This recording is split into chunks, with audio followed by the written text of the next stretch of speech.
This is James Kalm, and I'd like to thank you for coming to another half-assed production. And we're going to welcome you to Denver, and we're looking at the new Daniel Libeskind's designed Frederic H. Hamilton building of the Denver Museum. We're going to try to report on Clyfford Still Unveiled, selections from the estate.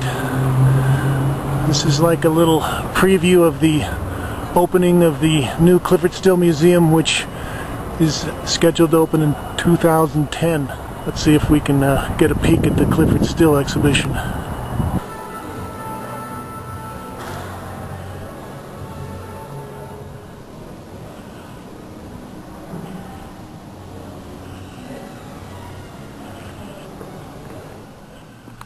So this is a self-portrait of Clyfford Still from 1940, oil on canvas. And this exhibition has 13 of his major oil paintings and works on paper.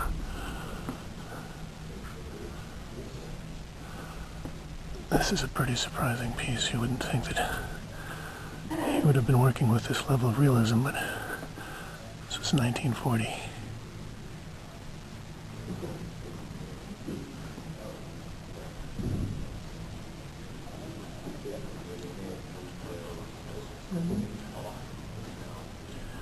This is 1938 number 2, oil on canvas. I would say it's approximately 24 by 36 inches.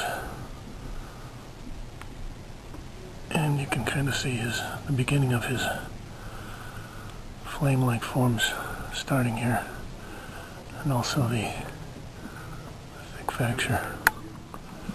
This is a work on paper from 1935. Like pastel, charcoal, and Conti crayon.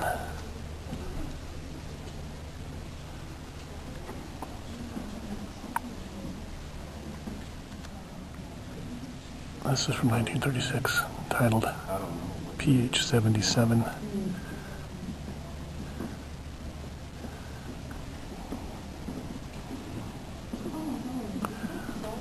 Wheat shuckers. But we can also already see that he's starting to get his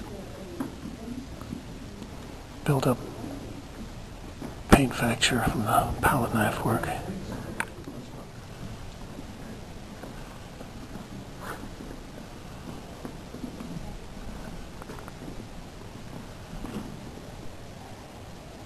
This is 1937, PH 343. And the wall label describes this as a two-part painting with the figure on one side and the black and white section on the left-hand side. This piece is 1944, number 1, painted while Clyfford Still was teaching in Richmond, Virginia. Some critics have said that this is the first example of abstract expressionism, and this does sort of begin to give you an idea of the huge scale that he was moving up into. I would say that this painting is probably about 10 by 8 feet.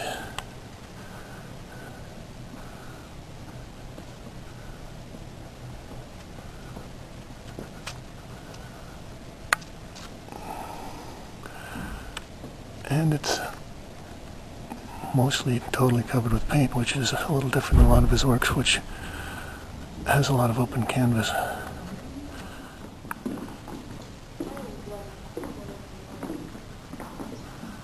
This is 1948, number 1.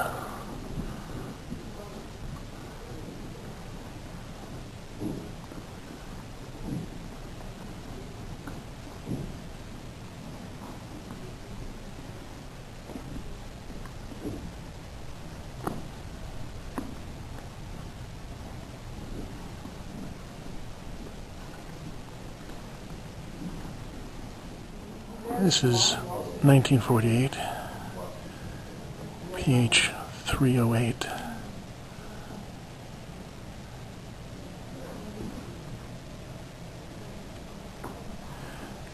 And here the work has become totally abstract. And this is a forerunner of the color field painters, but still did have a kind of a unique, rugged facture that sort of stands apart from the stained color field works.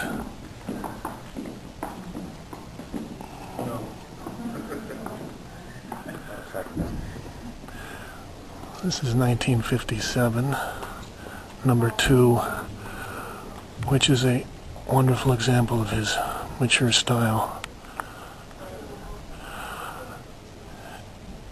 Evidently he has over 2,400 works in the estate, and only about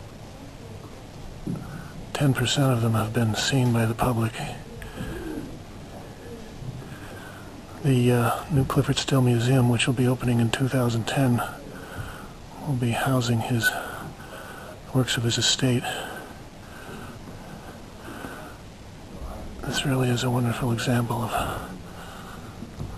Clyfford Still from the mid-50s. Earthy colors, rich knife work.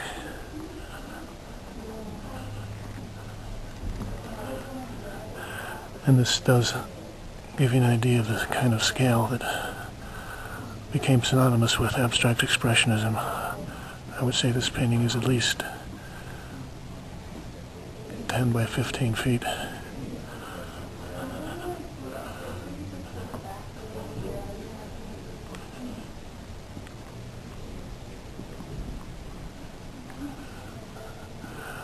And I love the little flickers of things that happen on the corners, on the peripheries of the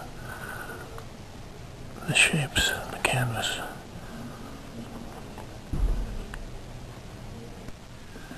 And this is PH 950 from 1950.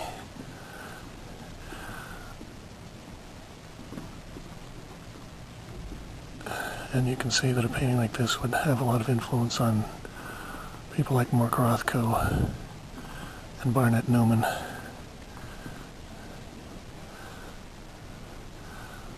Very simple, but very elegant palette.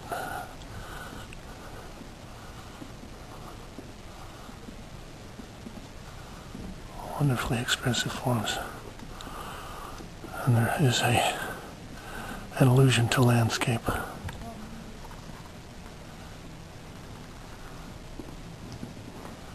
Squash from 1949, titled PH 455.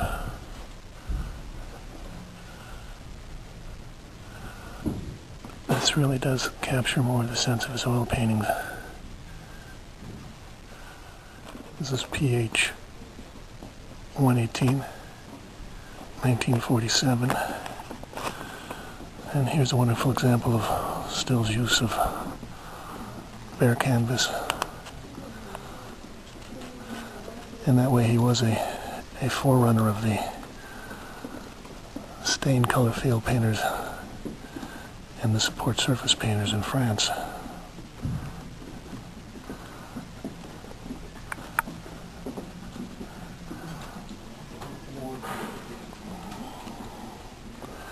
This really is a wonderful example of the works from the late 40s.